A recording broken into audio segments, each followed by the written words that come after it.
누군가 당신에게 쓸모없는 것을 건넬 때 그것이 정말 쓸모없는 걸까요? 아니면 그들이 그렇게 믿고 싶어 하는 것일까요? 50대 중반의 한 여성은 이혼 위자료로 돌산 하나를 받았습니다. 시댁 식구들은 그녀 앞에서 비웃었습니다. 저런 놀덩이나 받아가라지 뭐. 그녀는 아무 말도 하지 않았습니다. 그저 서류에 도장을 찍고 그 자리를 떠났을 뿐입니다. 5년이 흘렀습니다. 시댁 식구들이 땅을 치며 후회할 때 그녀는 여전히 침묵했습니다. 하지만 그 침묵의 무게는 달라져 있었습니다. 우리가 알고 있던 쓸모없음의 기준은 어쩌면 처음부터 잘못된 것이었는지도 모릅니다. 그리고 진짜 바보는 생각보다 전혀 다른 곳에 있었는지도 모릅니다. 사연에 들어가기 앞서 구독과 좋아요 한 번씩 부탁드리며 지금 어디에서 이 이야기를 듣고 계신지 댓글로 남겨주시면 여러분이 머무는 그 자리마다 평안이 가득하시길 진심으로 빌겠습니다. 그럼 지금부터 한 여성의 이야기를 들려드리겠습니다. 정미라는 55살이었습니다. 28년의 결혼 생활이 끝나던 날 그녀는 변호사 사무실 복도에서 한참을 서 있었습니다. 남편은 이미 서류를 들고 나갔습니다. 시어머니와 동서가 로비에 기다리고 있었습니다. 언니, 이제 끝났으니까 서로 좋게 지내요. 동서가 가벼운 목소리로 말했습니다. 좋게 지낸다는 말이 무슨 의미인지 미라는 알 수 없었습니다. 28년 동안 그녀는 시댁 농사일을 도왔습니다. 새벽 5시에 일어나 밥을 지었습니다. 시어머니가 허리가 아프다고 하면 논에 나가 모를 심었습니다. 시동생이 사업 자금이 필요하다고 하면 통장을 열어 보였습니다. 그녀의 이름으로 된 적금이 시댁 빚을 갚는 데 쓰였습니다. 남편은 그녀에게 말했습니다. 우리 집안 식구들 아닌가. 당연히 도와야지. 미라는 고개를 끄덕였습니다. 그것이 가족이라고 생각했으니까요. 하지만 시간이 지나면서 그녀는 깨닫기 시작했습니다. 자신이 도운 것들은 기억되지 않는다는 것을요. 시어머니는 명절 때마다 말했습니다. 며느리 복도 없이 애 하나 낳고 뭐 했다고. 미라는 참았습니다. 시동생은 사업이 잘 풀리자 새 차를 샀습니다. 미란에게 빌린 돈은 갚지 않았습니다. 형수, 나중에 여유 생기면 드릴게요. 나중이라는 말은 영영 오지 않았습니다. 남편은 점점 집에 늦게 들어왔습니다. 그리고 어느 날 다른 여자가 있다는 것을 알게 되었습니다. 미라는 남편에게 물었습니다. 왜 그랬어요? 남편은 대답 대신 한숨을 쉬었습니다. 당신하고는 더 이상 못 살겠어. 이혼합시다. 시댁 식구들은 이혼 얘기가 나오자 갑자기 적극적으로 나섰습니다. 변호사까지 동행했습니다. 위자료 협상이 시작되었습니다. 미라는 조용히 말했습니다. 제가 일한 것도 있고 빌려준 돈도 있어요. 시동생이 코웃음을 쳤습니다. 형수, 가족 간에 무슨 돈 얘기를 그렇게 해요. 증거라도 있어요? 미라는 아무 말도 할 수 없었습니다. 영수증도 차용증도 없었으니까요. 변호사가 서류를 꺼내 놓았습니다. 부인, 재산 분할은 법적으로 인정된 것만 가능합니다. 남편 명의 재산은 이미 정리가 끝났고요. 남편 명의로 된 집은 이미 시어머니에게 증여되어 있었습니다. 예금도 차도 모두 정리된 상태였습니다. 변호사가 한 장의 서류를 더 꺼냈습니다. 대신 이 토지를 위자료로 드리겠습니다. 미라는 서류를 보았습니다. 경기도 외곽의 산지였습니다. 사진을 보니 돌이 가득한 야산이었습니다. 시어머니가 말했습니다. 우리 집안 땅이긴 한데 솔직히 쓸 데가 없어. 근데 너 혼자 살려면 뭐라도 있어야 할 거 아니야. 시동생이 거들었습니다. 형수, 이거라도 받으세요. 안 그러면 아무것도 못 받아요. 미라는 서류를 다시 보았습니다. 땅의 평가액은 5천만 원이었습니다. 28년의 값이 5천만 원이라니 그것도 돌산 하나. 변호사가 말했습니다. 부인, 이 정도면 양호한 조건입니다. 소송 가시면 시간만 오래 걸리고요. 미라는 아무 말도 하지 않았습니다. 그날 오후 시댁 사람들은 미란과 함께 그 돌산을 보러 갔습니다. 차에서 내리자마자 시어머니가 한숨을 쉬었습니다. 여기가 그 땅이야. 봐봐, 돌만 가득하지. 시동생이 땅을 발로 툭툭 차며 말했습니다. 형수, 솔직히 여기 농사는 힘들겠지만 나무를 심어보던지 뭐든 한번 해봐요. 남편은 담배를 피우며 고개를 돌렸습니다. 관심조차 없다는 표정이었습니다. 미라는 돌투성이 땅을 가만히 바라보았습니다. 시어머니가 말을 이었습니다. 팔긴 좀 힘들 거야. 우리도 이거 팔려고 몇 번 내놨는데 아무도 안 사더라고. 근데 앞으로 혼자 살 거 생각하면 이거라도 있으면 좀 낫지 않겠어? 그 말에는 동정도 미안함도 없었습니다. 그저 쓸모없는 것을 떠넘기는 사람의 목소리였습니다. 시동생의 아내 동서도 함께 왔습니다. 그녀가 미란을 보며 말했습니다. 언니, 그 나이에 혼자 사시려면 힘드실 텐데요. 근데 뭐 이 땅이라도 있으면 나중에 자식한테 물려줄 수 있잖아요. 미란에게는 아들이 하나 있었습니다. 28살, 이미 독립해서 살고 있었습니다. 동서가 다시 말했습니다. 걔도 엄마 이 꼴 보면 마음이 좋지는 않겠네. 미라는 입술을 깨물었습니다. 시어머니가 마지막으로 말했습니다. 이제 남남이니까 우리도 할 말은 해야겠어. 미란아, 28년 동안 우리 집에서 고생은 안 했잖아. 먹을 것 입을 것 다 있었고. 근데 애는 하나밖에 못 낳고 집안일도 내가 다 했는데 무슨 다른 더 큰 권리를 주장하기는 그렇다고 생각하지? 미라는 말문이 막혔습니다. 28년 동안 새벽같이 일어나 밥을 한 것도, 논에 나가 일한 것도, 시댁 빚을 갚은 것도 모두 없던 일이 되었습니다. 남편이 담배를 끄며 말했습니다. 그만하자, 엄마. 이제 끝난 일이야. 시동생이 차 쪽으로 걸어가며 중얼거렸습니다. 에휴, 아줌마 혼자 이 산골짜기에서 뭘 하시겠어. 그냥 팔리기라도 하며 좀 낫겠지만. 그들은 모두 차에 올라탔습니다. 미란만 홀로 그 자리에 남았습니다. 시동생이 차창을 내리고 말했습니다. 형수, 택시 타고 가세요. 우리는 먼저 갈게요. 차가 떠났습니다. 미라는 돌투성이 땅 한가운데 서 있었습니다. 바람이 불었습니다. 그녀는 천천히 땅을 둘러보았습니다. 그리고 작은 돌 하나를 주워 들었습니다. 무겁고 차가웠습니다. 시댁 식구들의 말이 귓가에 맴돌았습니다. 이 산골짜기에서 뭘 하시겠어. 쓸모없는 땅. 미라는 돌을 꽉 쥐었습니다. 그리고 조용히 중얼거렸습니다. 쓸모없는 건 땅이 아니라 사람인 것 같은데. 하지만 그 말은 바람에 흩어졌습니다. 아무도 듣지 못했습니다. 이혼이 성립되고 한 달이 지났습니다. 미라는 작은 원룸으로 이사했습니다. 보증금 500만 원, 월세 40만 원이었습니다. 위자료로 받은 5천만 원 중 절반은 아들의 결혼자금으로 주었습니다. 나머지 2,500만 원으로 생활비를 충당했습니다. 미라는 마트에서 아르바이트를 시작했습니다.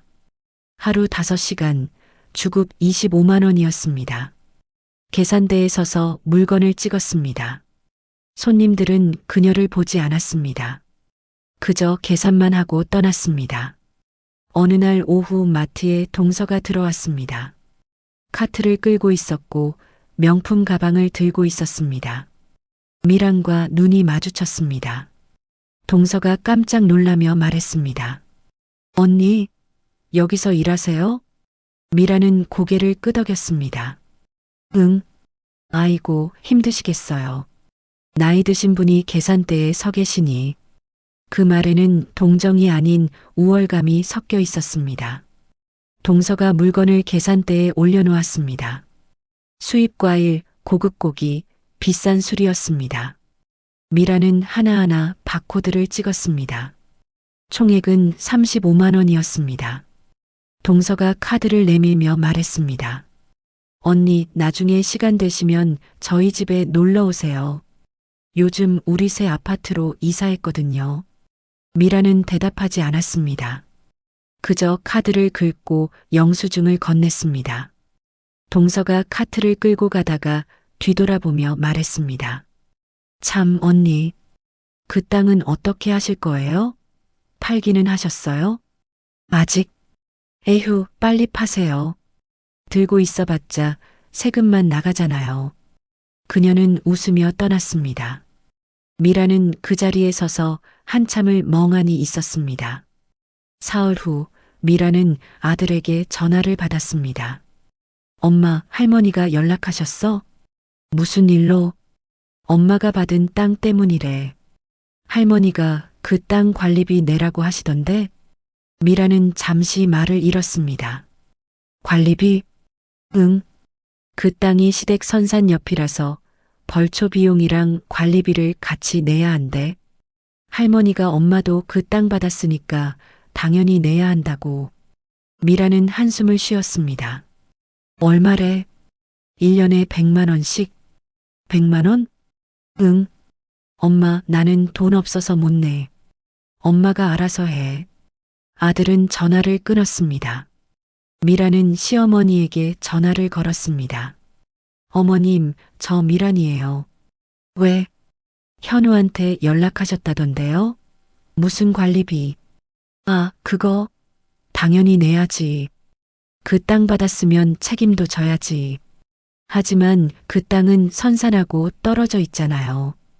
떨어져 있어도 같은 구역이야. 우리 집안 땅이니까 관리는 같이 해야지. 미라는 참고 물었습니다. 그럼 제가 그 땅을 팔면 되겠네요? 팔아?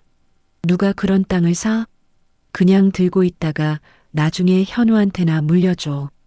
그게 내 의무야. 미라는 전화를 끊었습니다.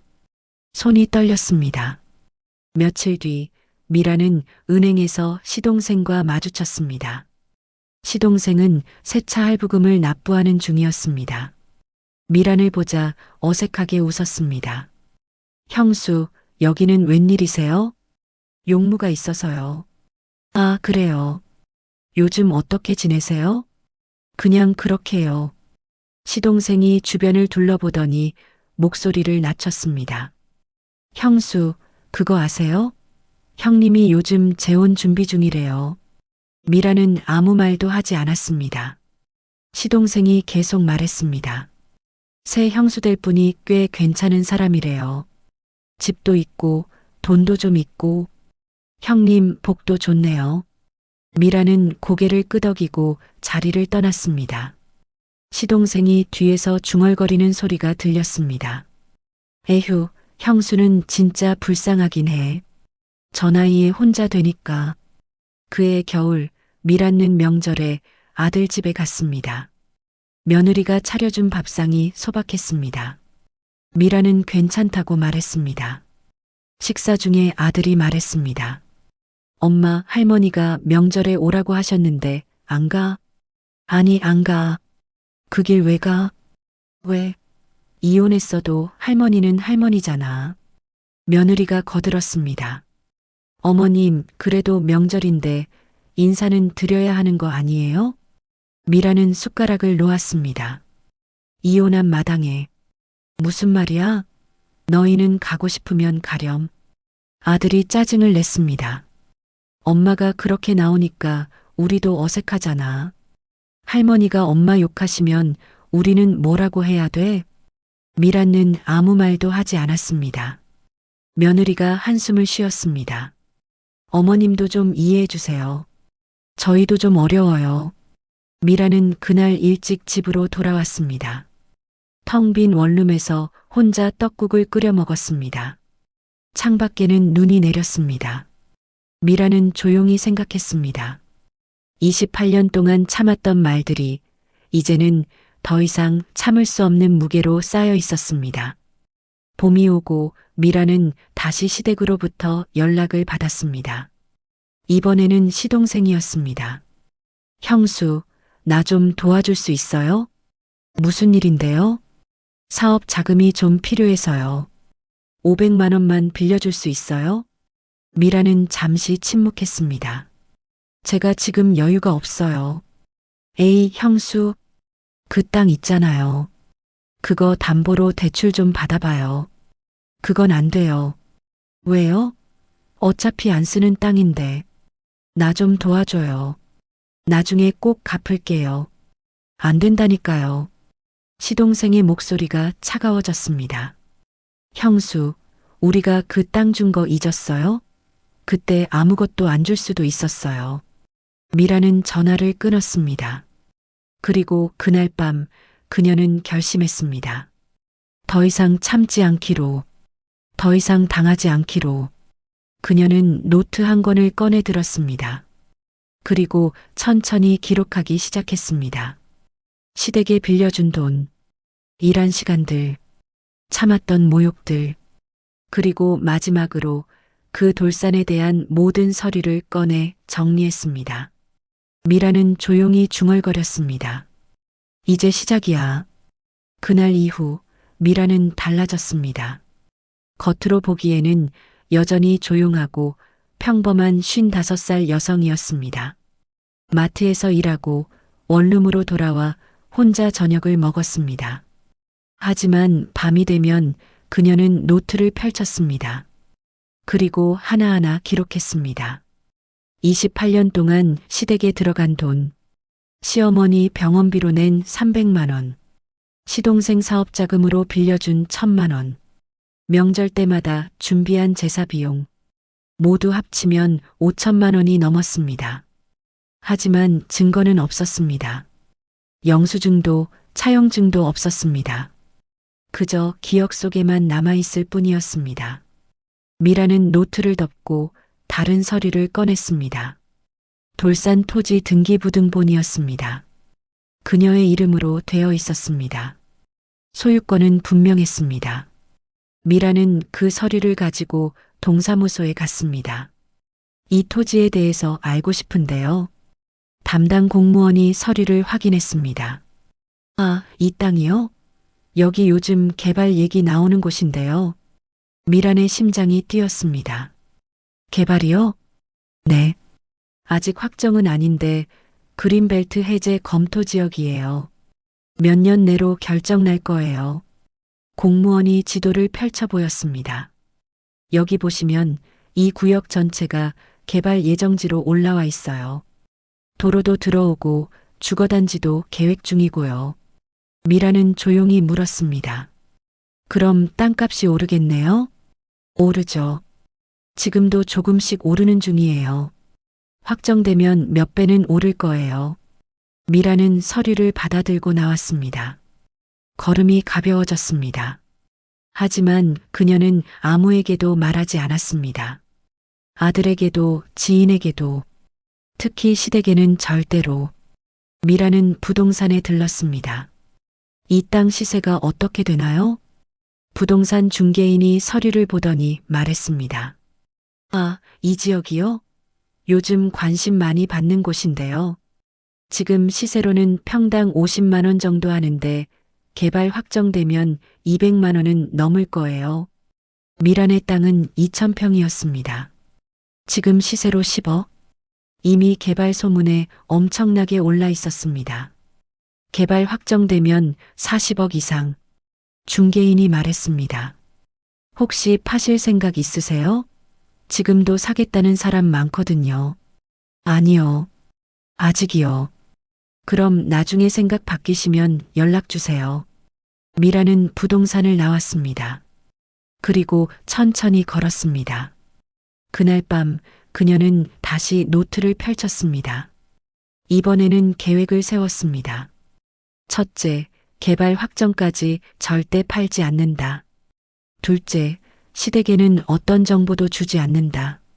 셋째, 모든 서류를 철저히 보관한다. 미라는 은행에 가서 안정금고를 빌렸습니다.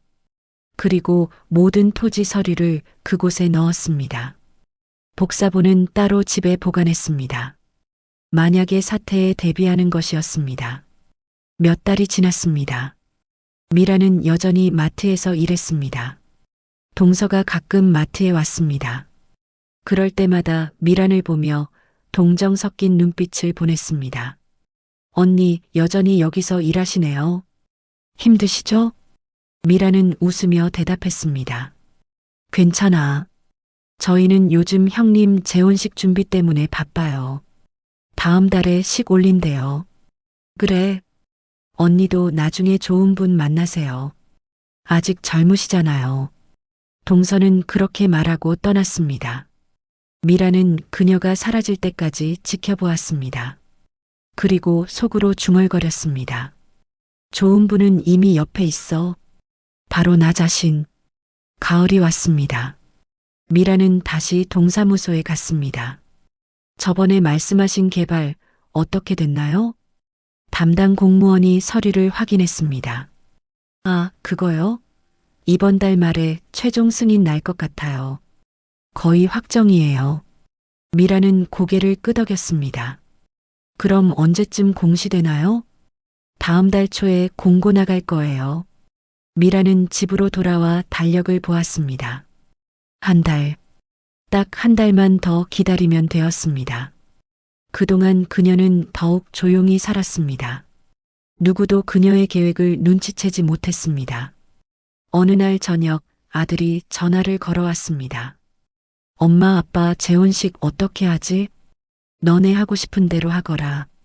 엄마는? 나야 당연히 안 가지. 거길 뭐하러 가? 미라는 전화를 끊었습니다.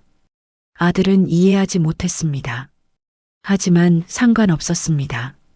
곧 알게 될 테니까. 다음 날 시어머니가 직접 전화를 걸어왔습니다. 미란아, 너 왜 아들 전화도 안 받고 그래? 할 말이 없어서요. 야, 넌 이혼했어도 현우랑 우리는 가족이야. 재혼식에 와서 축하해줘야지. 미라는 잠시 침묵했습니다. 그리고 차분하게 말했습니다. 어머님, 저는 이제 가족이 아니에요. 현우 보고는 하고 싶은 대로 하라고 했고요. 뭐, 얘가 지금 경우 없이. 경우 없는 건 어머님이에요. 28년 동안 제가 한 일들 다 기억하세요? 시어머니가 당황했습니다. 뭐, 무슨 소리야? 아니면 말고요. 전 이제 어머님하고 통화 안 할게요. 미라는 전화를 끊었습니다. 손이 떨렸지만 후회는 없었습니다. 그리고 마침내 그날이 왔습니다. 시청 게시판에 개발 승인 공고가 올라왔습니다. 미란이 소유한 돌산이 포함된 지역 전체가 개발 확정되었습니다. 뉴스에도 나왔습니다. 경기도 외곽 그린벨트 해제, 대규모 주거단지, 조성 확정. 미라는 뉴스를 보며 조용히 웃었습니다. 5년 전 시댁 식구들이 그녀에게 떠넘긴 쓸모없는 돌산. 이제 그 땅의 가치는 40억을 넘어섰습니다. 하지만 미라는 아직 아무에게도 말하지 않았습니다. 시댁도 아들도 몰랐습니다. 그녀는 조용히 기다렸습니다. 시댁 식구들이 스스로 알아차릴 때까지, 그리고 그들이 무릎을 꿇고 찾아올 때까지. 미라는 거울을 보며 중얼거렸습니다. 이제 곧이야. 개발 공고가 난 지 일주일 후였습니다. 시동생이 먼저 알아챘습니다. 그는 부동산 일을 하고 있었기에 개발 소식에 민감했습니다. 뉴스를 보던 시동생은 갑자기 얼어붙었습니다. 화면에 나온 지도. 그곳에 자신의 집안 땅이 있었습니다. 아니, 정확히는 형수에게 넘긴 그 돌산이었습니다. 시동생은 급히 부동산 시세를 확인했습니다. 평당 200만 원. 2,000평이면 40억. 그의 손이 떨렸습니다. 5년 전 그들은 그 땅을 쓸모없다고 했습니다. 5천만 원짜리 돌산이라고 비웃었습니다. 그런데 지금은 40억, 80배가 오른 것이었습니다. 시동생은 급히 어머니에게 전화를 걸었습니다. 엄마, 큰일 났어. 왜? 무슨 일인데? 형수한테 준 그 땅 있잖아. 그거 개발지구로 잡혔어. 전화 너머로 침묵이 흘렀습니다. 시어머니가 떨리는 목소리로 물었습니다. 얼마나 올랐는데? 40억이야, 40억. 시어머니가 비명을 질렀습니다. 뭐? 40억? 지금 뉴스에 나왔어. 완전 대박 난 거야. 시어머니는 주저앉았습니다. 5년 전 그날이 떠올랐습니다. 며느리에게 돌산을 떠넘기며 비웃었던 순간. 쓸모는 없지만 이거나 받아가거라. 그 말이 부메랑이 되어 돌아왔습니다. 시동생이 다급하게 말했습니다. 엄마, 어떻게 해야 해? 형수한테 연락해 봐야 되는 거 아니야? 그래, 그래야지. 당장 가자. 시댁 식구들은 서둘러 미란의 집으로 향했습니다. 남편도 함께였습니다. 재혼한 지 석 달밖에 안 된 남편은 어색한 표정이었습니다. 그들은 미란의 원룸 앞에 섰습니다. 초인종을 눌렀습니다. 미란이 문을 열었습니다. 평소와 다름없는 모습이었습니다. 시어머니가 억지 웃음을 지으며 말했습니다. 미란아, 우리 좀 들어가도 될까? 미란은 잠시 그들을 바라보았습니다. 그리고 조용히 말했습니다. 무슨 일이세요? 그게 얘기 좀 하려고. 미란은 문을 열어주었습니다. 좁은 원룸에 5명이 들어서자 비좁았습니다. 시어머니가 먼저 입을 열었습니다. 미란아, 너 그 땅 개발된 거 알지? 네. 얼마나 올랐는지도 알아? 네. 시어머니는 침을 삼켰습니다. 그게 우리가 생각해 보니까 말이야. 그 땅이 원래 우리 집안 땅이잖아. 미라는 아무 말도 하지 않았습니다. 시동생이 거들었습니다. 형수, 솔직히 그 땅은 우리가 형수를 생각해서 준 거잖아요. 그래서 말인데 우리 좀 나눠 가지면 안 될까요? 미라는 조용히 물었습니다. 나눈다고요? 네. 반반하면 어때요? 아니면 형수가 더 가져도 돼요. 7대3 정도로. 미라는 피식 웃었습니다. 5년 전에는 쓸모없는 땅이라고, 이거나 먹고 떨어지라고 준 거 아니셨나요? 시어머니가 당황하며 말했습니다. 그때는 몰랐잖아. 누가 알았겠어? 개발될 줄. 그래서요? 그게 제 잘못인가요? 남편이 처음으로 입을 열었습니다. 미란아, 우리가 이혼할 때 그 땅 준 거잖아. 그러니까 원래 우리 재산이었잖아. 미라는 남편을 똑바로 쳐다보았습니다. 그래서 지금 뭘 원하시는데요? 땅을 다시 우리한테 넘겨주면 좋겠어. 그때 시세대로.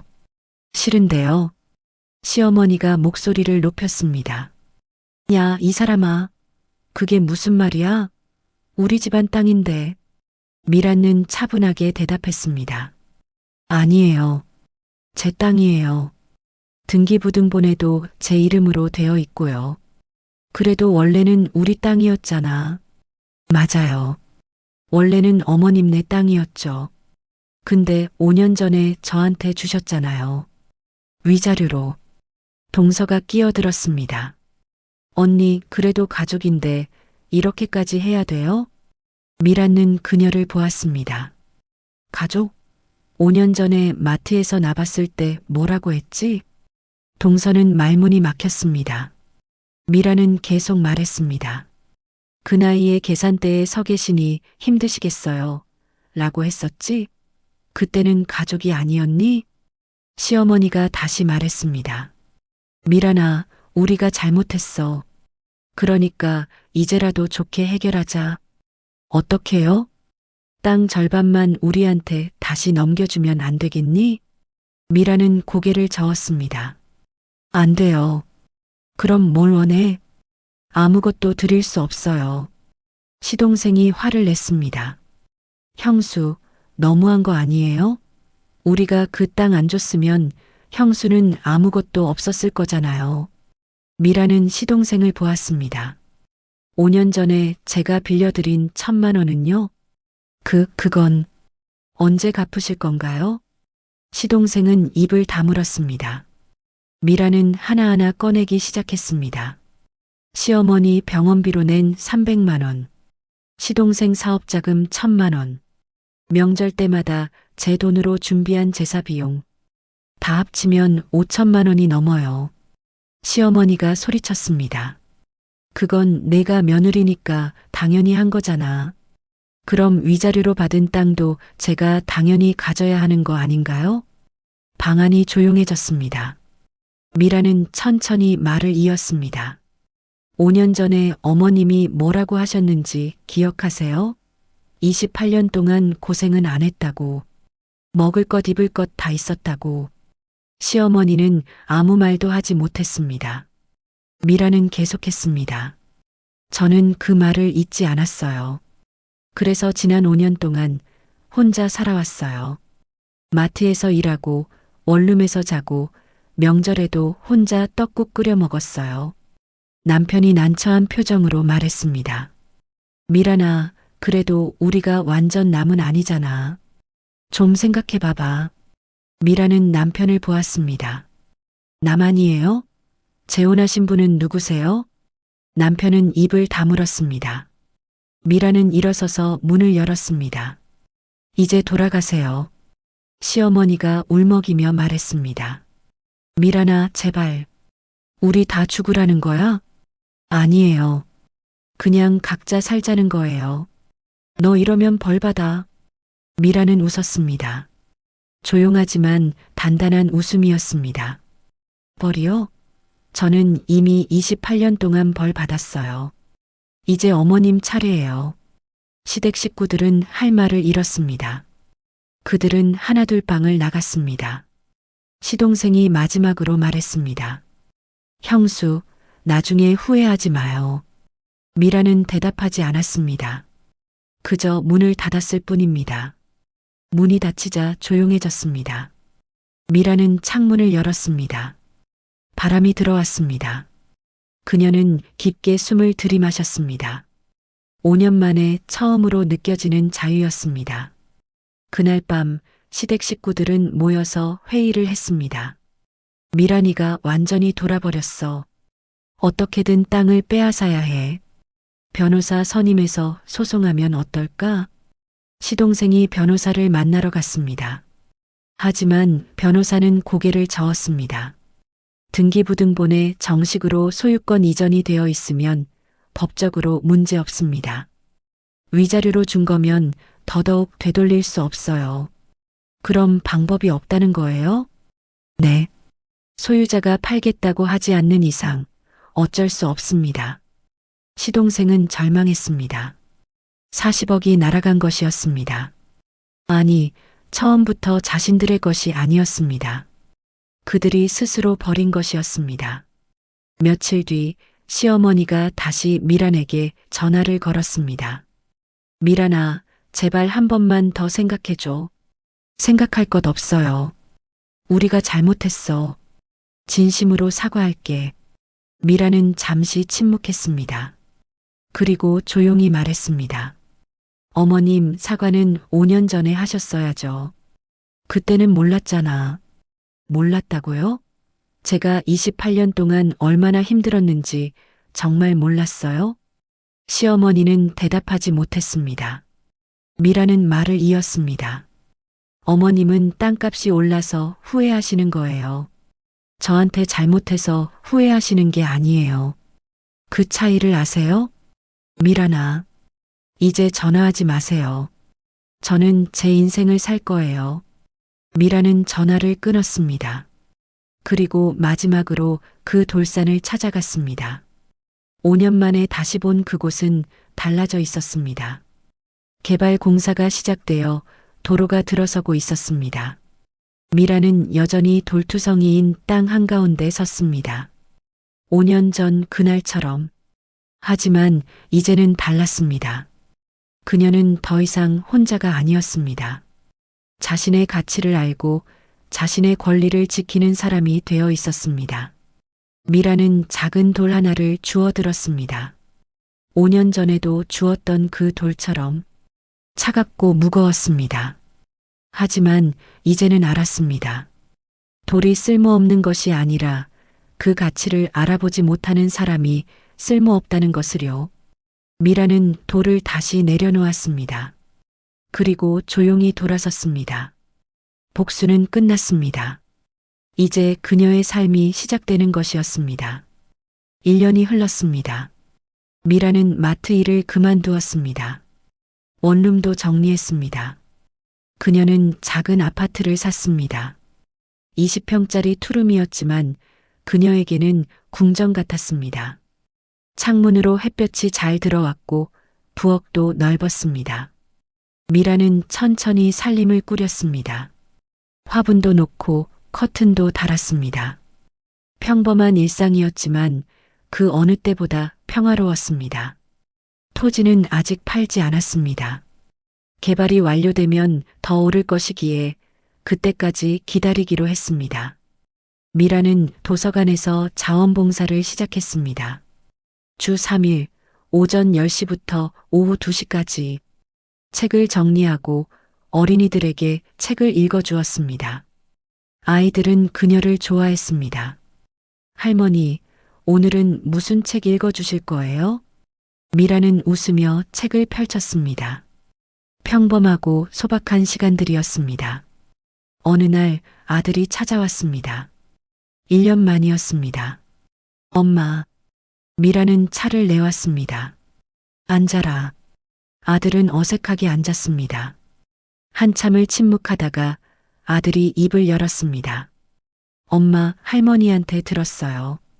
그 땅 얘기. 미라는 고개를 끄덕였습니다. 그래. 왜 저한테도 말 안 하셨어요? 말할 필요가 없었으니까. 아들은 고개를 숙였습니다. 엄마, 미안해요. 미라는 아들을 보았습니다. 뭐가? 제가 엄마를 이해하지 못했어요. 할머니 편만 들었고 엄마가 얼마나 힘들었는지 생각하지 못했어요. 미라는 잠시 말이 없었습니다. 그리고 천천히 입을 열었습니다. 너는 내 아들이야. 그건 변하지 않아. 근데 내가 할머니 편을 든 건 그게 내 선택이었어. 나는 그 선택을 존중해. 엄마. 하지만 이제는 내가 선택할 차례야. 할머니 편을 계속 들 거야?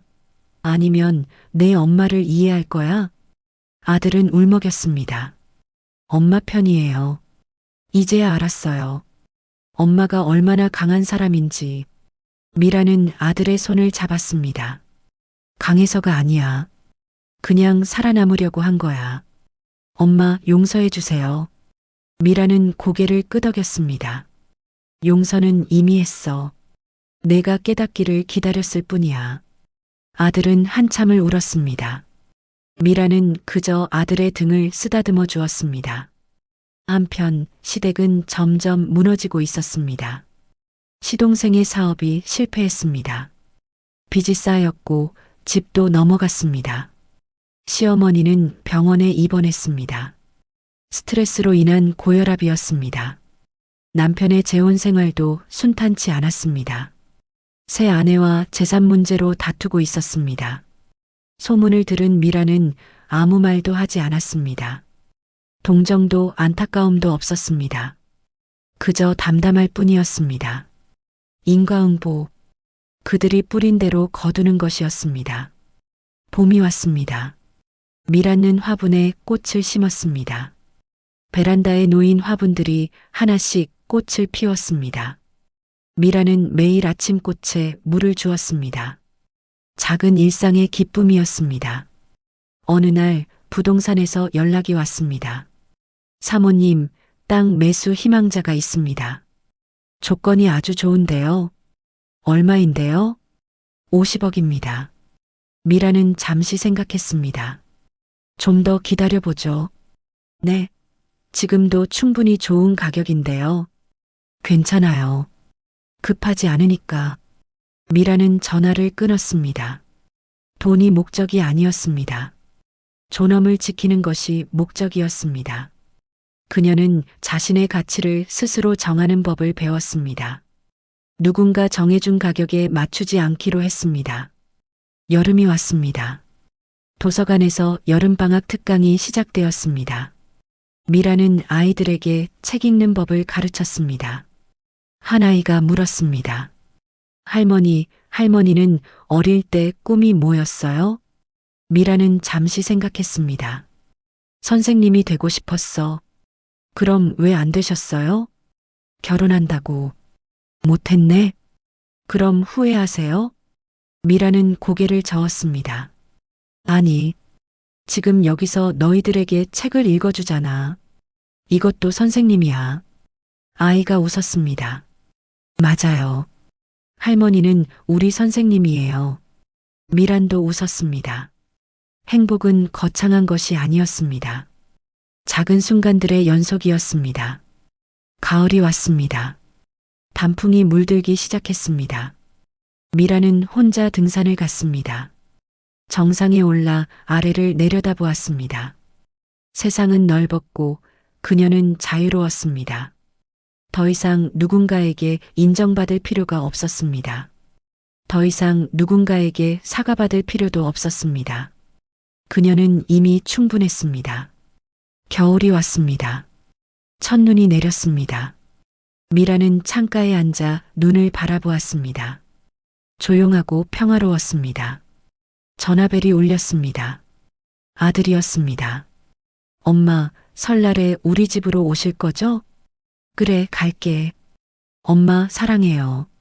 미라는 미소 지었습니다. 나도 사랑한다. 전화를 끊고 미라는 다시 창밖을 보았습니다. 눈은 계속 내렸습니다. 세상을 하얗게 덮으며 미라는 생각했습니다. 복수는 거창한 것이 아니었습니다. 그저 자신의 존엄을 지키는 것, 자신의 가치를 아는 것, 그것으로 충분했습니다. 시댁 식구들이 어떻게 사는지 이제는 궁금하지도 않았습니다. 그들의 후회가 얼마나 깊은지도 중요하지 않았습니다. 중요한 건 자신이었습니다. 미라는 일어서서 화분에 물을 주었습니다. 꽃들은 겨울에도 피어 있었습니다. 작지만 단단하게, 미란처럼. 그날 밤 미라는 일기를 썼습니다. 5년 만에 처음 쓰는 일기였습니다. 오늘 나는 행복하다. 돈이 많아서가 아니다. 누군가에게 복수해서도 아니다. 그저 내가 나로 살 수 있어서다.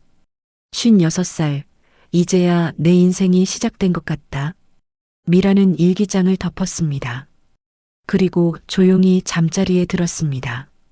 내일도 평범한 하루가 기다리고 있었습니다. 하지만 그 평범함이 가장 큰 선물이었습니다. 오늘 사연이 마음에 닿았다면 주변에 전해주시면 감사하겠습니다. 구독과 좋아요로 응원해 주시고 어디에서 듣고 계신지도 댓글로 남겨주세요. 모두 건강하고 행복하시길 기원합니다.